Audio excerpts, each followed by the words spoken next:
En 1949, un jeune garçon de 13 ans surnommé Robbie Mannheim, nom fictif pour protéger son identité, a commencé à vivre des événements étranges et inexpliqués dans sa maison familiale à Cottage City, dans le Maryland, aux États-Unis.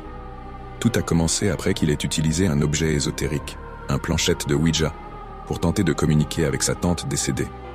Bien que l'objet ait été utilisé de manière innocente, il semble avoir ouvert une porte vers des forces surnaturelles. Peu après, Robbie a commencé à entendre des bruits étranges et à ressentir des vibrations dans la pièce où il se trouvait.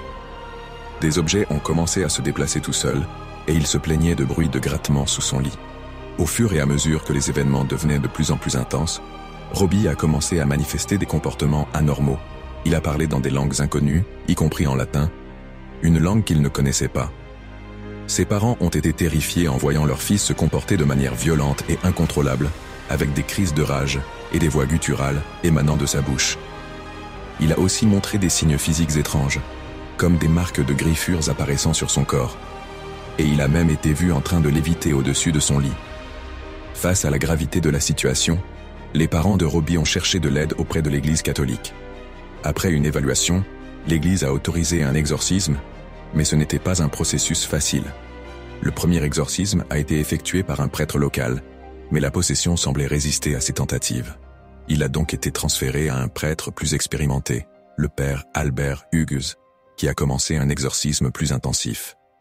Cependant, même avec les prières et les rituels, Robbie continuait de manifester des comportements surnaturels, comme la projection d'objets et des bruits terrifiants. Après plusieurs jours d'exorcisme, la situation a atteint un point culminant où Robbie, dans un accès de rage, a brisé les chaînes qui le retenaient et a montré des signes de soulagement. Les prêtres ont affirmé que l'esprit maléfique qui le possédait avait été expulsé.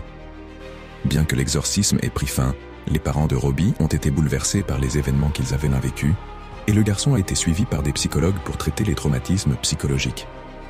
Les détails de l'histoire ont été largement médiatisés après qu'un livre a été écrit sur le cas, intitulé The Exorcist, qui a ensuite inspiré le film à succès du même nom.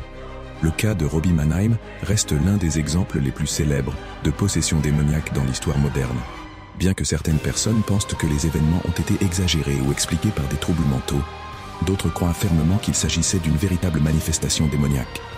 Les événements ont laissé une marque indélébile sur ceux qui y ont assisté, et l'histoire continue de fasciner et d'effrayer ceux qui s'intéressent au surnaturel.